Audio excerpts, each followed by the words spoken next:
Tonight on Gamehead, he's back. The man, the myth, the legend, infamous video game film director Uwe Boll. And he's invited me here for a good time on the set of Postal. I'm here with the Postal girls, and we're going to go behind the scenes of the film tonight to hang out with the stars, including Zack, Dave Foley, and Vern Troyer, Mini-Me. Uwe's also going to tell us all about this film and why it's going to offend everyone out there, including you. All that plus the latest video game news, reviews, and previews coming up tonight right here on Gamehead.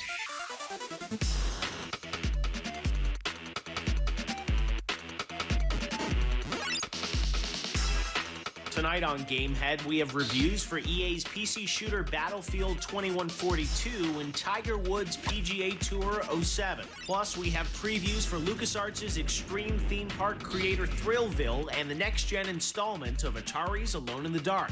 We also head to Ubisoft's Splinter Cell Double Agent Party to get some insider information and an exclusive look at Rainbow Six Vegas. Hey everybody, welcome to Gamehead. I'm Geoff Keighley, and this week we're here on set of the new Postal movie in Vancouver with our good buddy, Uwe Boll. We meet again, Uwe. Yeah, how are you? Hi, how are you? I'm good. So first of all, we've had you on the show twice this year. You get 2 special episodes. You're one of our favorite guests. So what was the reaction to the last time you came on the show? You happy with the show? Absolutely. I saw it, and I think it reflected what I think, and you gave me the opportunity to give a little back to some people in the internet, and so it was a lot of fun. Is this one you're going to turn it all around with, though, Postal? No, I think Blood Rain already started to turn it a little around. Really? I think Blood Rain is better as Alone in the Dark, even if the reviews don't show it. Right. But now where it's out on DVD, more people see it, and more people like it, I think, compared to Alone in the Dark. But in the name of the King Dungeon Siege, will be definitely, this will turn it all around. Before, and then Postal turns around it in the other side back. Yeah. Exactly. I think So in the name of the King will make me down. really big, and then Postal will destroy my whole career. Well, it looks like Uwe Boll didn't kill the Alone in the Dark franchise with his 2005 adaptation of the game. In 2007, Atari is gearing up to release a new next-gen Alone in the Dark. Set in New York's Central Park, you play Edward Carnby, who unravels a supernatural mystery. Carnby was the star of the original Alone in the Dark, which was set in 1929, but this game, set in 2006, has him looking exactly the same. The developers promise that there's an explanation.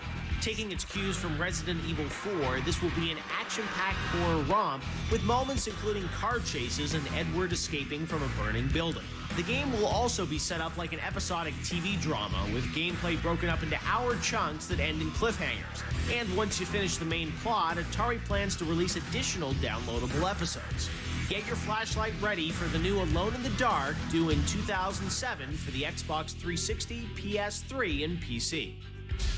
Not Metal Gear Solid. 'Cause remember last time we saw you, you said, you were talking with them about, doing a script, and then I remember Hideo Kojima, the Metal Gear Solid guy, came out and said it's impossible we would ever do a movie with Uwe Boll. We don't know what he's talking about. Yeah, and but what happened? Yeah, but no, the reality was there was a script from 2 French guys. Right. They approached me with the script. They said they were bought by Hideo and by Konami, just to write it. Yeah. So and they want to attract me as a director. So it was the other way around. Then I thought, okay, but what is with the game rights? We have to buy the game rights.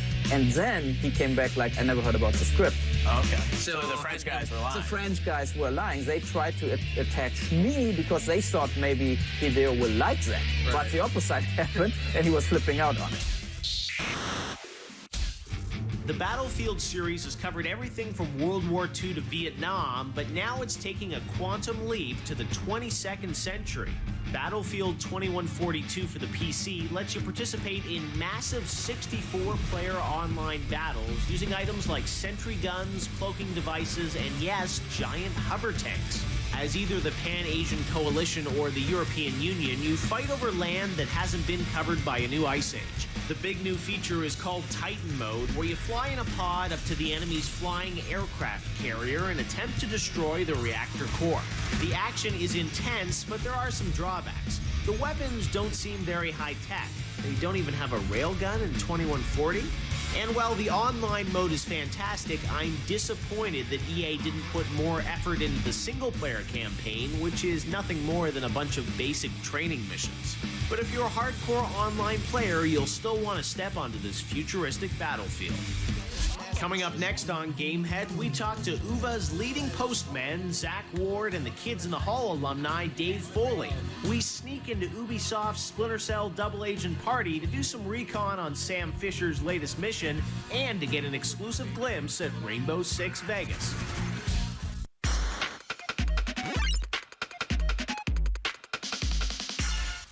Hey everybody, welcome back to Gamehead. This week from the set of the new Postal film up in Vancouver, and I'm here with two of the stars of the film, Dave Foley, Zack Ward. How are you guys? We're good. Let's clarify first off, it's not a Postal film. It's a film called Postal. Right. Don't expect this to show up in your mail. No, otherwise that would be like Netflix. You never, that's Uwe Boll films are never going straight to DVD, right? Always theatrical. No, that's blasphemy. Tell us a bit about this story, because you start off as the Postal dude, right? So you're in a trailer park. I am in a trailer park, and You're a fairly decent guy at the start. you know what? I kind of look like a Mormon.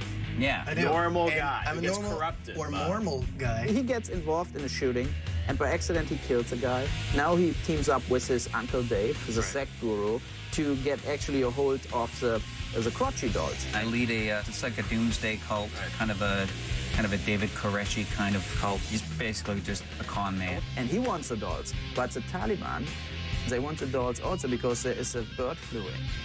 So they want to spread the bird flu all over the place. So there's now the avian fight, flu in the crotchety exactly. So now the Taliban wants to get the crotchy doll, and by accident, I, as Uwe Boll in Little Germany, I own the truck, I own the dolls, and I want to sell it here to get traffic in my German world. Who's the big babe in this film? Jackie Tone, Okay. she plays Face. Talk about being in an Uwe Boll production. What drew you to this? Well, the character was this kind of over-the-top coffee shop barista who she goes nuts. You know, everybody in the movie has their reason for going postal. In mine, I just have this breaking moment where, like, this guy comes in and, you know, you're at the coffee shop and the person in front of you has, like, this 20-minute line at the Starbucks and the person's like, I don't know, maybe, like, what goes better with a bagel? You're just like, I'm gonna kill myself. Yeah. So that I play the barista who just goes nuts and just grabs him by the collar and is like, bro. And then I get actually shot by a video game fan. Really? Yeah. You die? Yeah. So I die. Uwe Boll dies in the movie? Right. And Where do you get shot? I got shot in the balls. Yeah, actually. So you're gonna feel... And then I die slowly. This is a harsh R-rated comedy. Did you try and pitch some people on? And they were just like, we don't want to be involved in this? Absolutely. Who did you try and get? No, we were in the beginning, Rob Schneider, for example, and it was too dirty for him, so I was really surprised. Wait, it's too dirty for actor Deuce Bigelow? Yeah, this blew me. Yeah, this blew me away. I said, like, you never looked your own movies?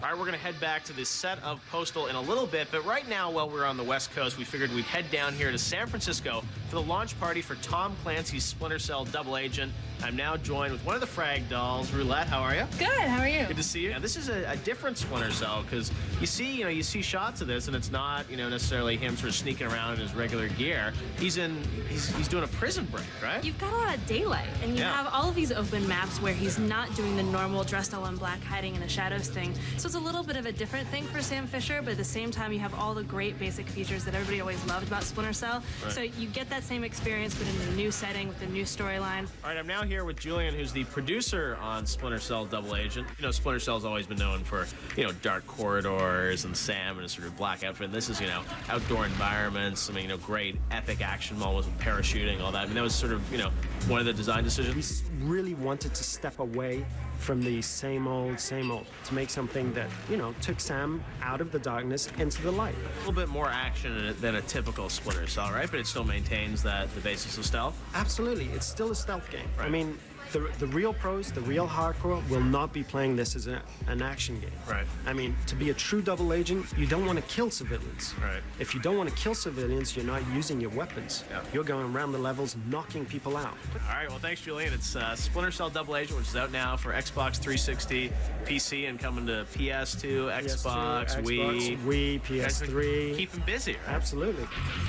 Ubisoft has a big holiday season because it's not just Tom Clancy's Splinter Cell Double Agent coming out this year, but before Thanksgiving, they've got Rainbow Six Vegas coming out on the 360. I'm here with Max, who's the creative director on that game. So Going to Vegas for Rainbow Six. I gotta say, this is one of the most stunning games I've seen visually. You guys really captured the look and feel of Vegas. Thank you, thank you.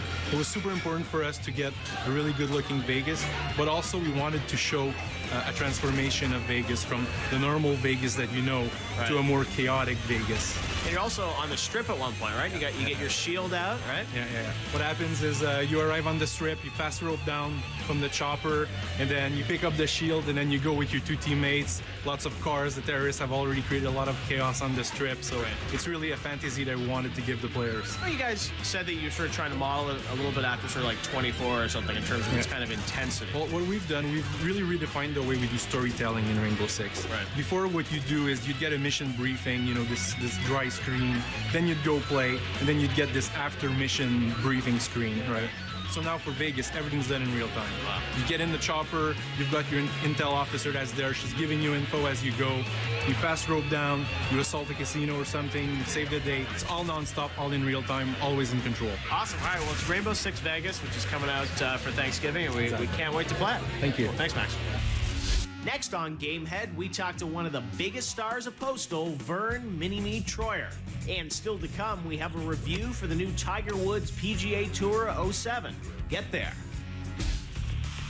Here's your Gamehead Advantage, brought to you by Old Spice Deep Cleansing Body Wash. If you're playing Scarface The World Is Yours and feel like cleaning up Miami a bit, pause the game, go to the cheats menu, and enter the code DOZER. You've just spawned a bulldozer. Take him out, Tony.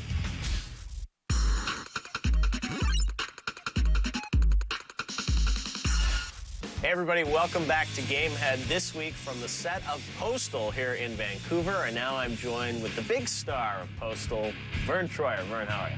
Not too bad. How are you? I'm pretty good. So, you know, Uwe's a pretty funny guy. They call him like the worst film director of all time and the Ed Wood of this generation. They're basically critics. That's all they are.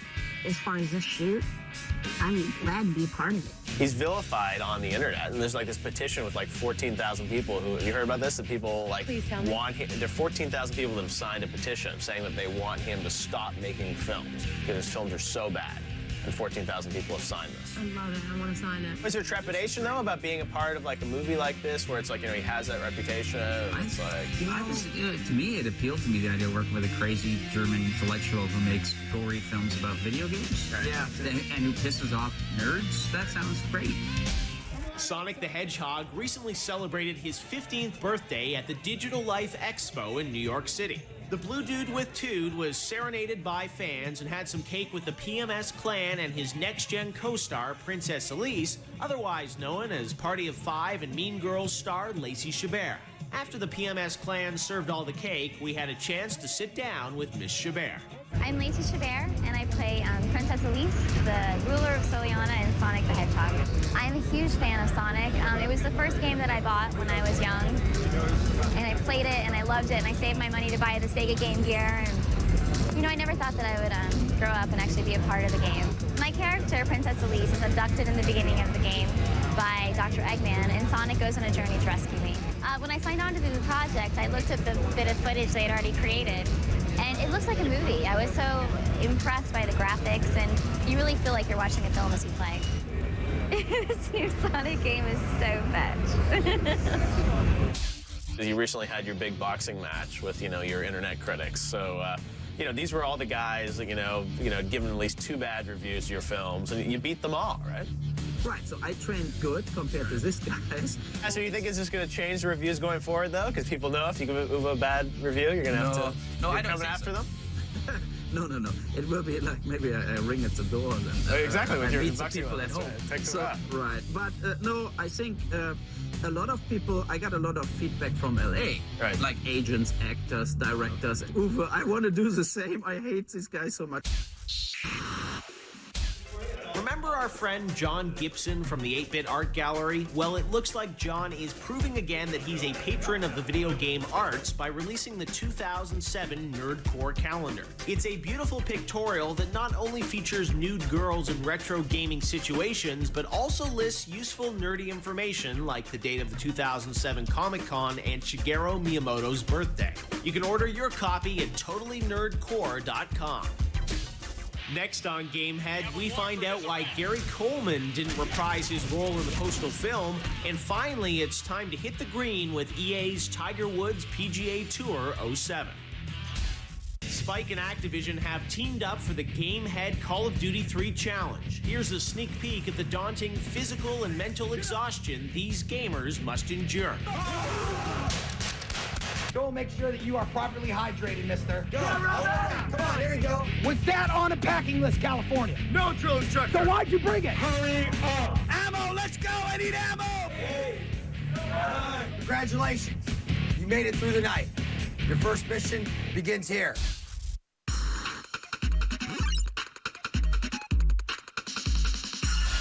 Hey, welcome back to Gamehead. This week from the set of the new Postal film in Vancouver, and I'm now with the guy who created Postal, Vince, who's head of Running with Scissors. Did Uwe come to you and say, hey, like, I heard about your game, I'd love to make it, or how did that happen? About, what do we know, Tim? About a year and a half ago, we got a call that Uwe Boll was interested in making a movie out of Postal. And I think, Postal 2 with the cat silencer and things like that, he just was really in love with that. And Gary Coleman, right? Well, and Gary is, Gary's Gary. What about Gary Coleman? Because he was in the game. Is it you in Postal the movie? Right, he's not here. Van Troyer replaced him. But what? So why wouldn't Gary do the movie? No, Gary, I don't know. He didn't want to. He needs the money, doesn't he? Yeah, I thought also. And then his agent said he will not swear. Gary won't swear. And we said, he was in the game, and I don't know why, but his lines in our movie are all he's swearing in every line. Right. So, and I said no. Then he cannot play the part. Really? Yeah. And then we replaced him with Van Troyer, and I tell you, he has no problems to swear. So he calls me asswipe. When Uncle Mortimer died, he left you something pretty sweet, the keys to his theme park, which you have to protect from the evil capitalists of the Globo Joy Corporation in Thrillville from LucasArts. Coming for the PS2, Xbox, and PSP, you don't just run the park, you build it. That means you can create the biggest and baddest roller coaster with loops and corkscrews and then get to ride it from the first-person perspective. You can also set up go-kart races, mini-golf courses, and even a shooting gallery. And the best part is that you get to cut the lines because you own the friggin' park. Running your own Neverland isn't all fun and games, though. You have to interview customers to make sure they're happy to keep paying your overinflated ticket prices. So if they complain that there aren't enough bathrooms, it's probably time for one less ride and a few more Johns. You can bust open the gates to your tourist trap on November 15th when Thrillville hits stores. Are you worried about sort of the controversy for this? Because it's one thing to have the video game critics come after you and the movie critics, but I mean, what happens when you have the government coming after you and religious organizations? I think they will go all after me. Uwe's sort of taking everyone to task here, right? I mean, you got Taliban in there, you got Jewish jokes, Asian jokes. I mean, it's gonna be pretty controversial, I think, when it comes out, right? I actually don't care. All right, yeah. I mean, if it's controversial, that means it's going to get more attention. Black jokes. Black jokes. You got to go into hiding here? I tried to even it out so that the Taliban gets against the ultra-Christians, and they all fight in front of my house, but not in my house or something. White jokes? White jokes, yeah. He's got us laughing, so that's a good sign. And it's really a question of, he can go over the top. We don't worry about anything. I mean, look, we stopped a long time ago worrying. Gay jokes. Okay, do we get a little gay? Some sort of cream color jokes. And I will arm myself also heavily. Are you going to arm yourself, really? Yeah, I will have a 50 caliber on my roof. Yeah? Obviously, since we're here in Little Germany, there's obviously some German jokes, a few Nazi jokes, right? Nazi-themed amusement park. Who wouldn't want to go? If it's getting ugly, I have to be prepared. According to Forbes magazine, last year Tiger Woods was the highest paid professional athlete, making $87 million. Part of that comes from endorsements like his video game, Tiger Woods PGA Tour, and now the 2007 edition has been released by EA for every platform out there. Last year's game on the 360 hit a serious water hazard by including just 6 courses. This year, EA has doubled the number of 360 courses with new additions like Princeville in Hawaii. But the PS2 and Xbox versions are still more extensive with 21 courses, even though the 360 version is $10 more. The biggest gameplay change is the true aiming system. Instead of pinpointing where you want the ball to land, now you have a less predictable but more realistic aiming circle.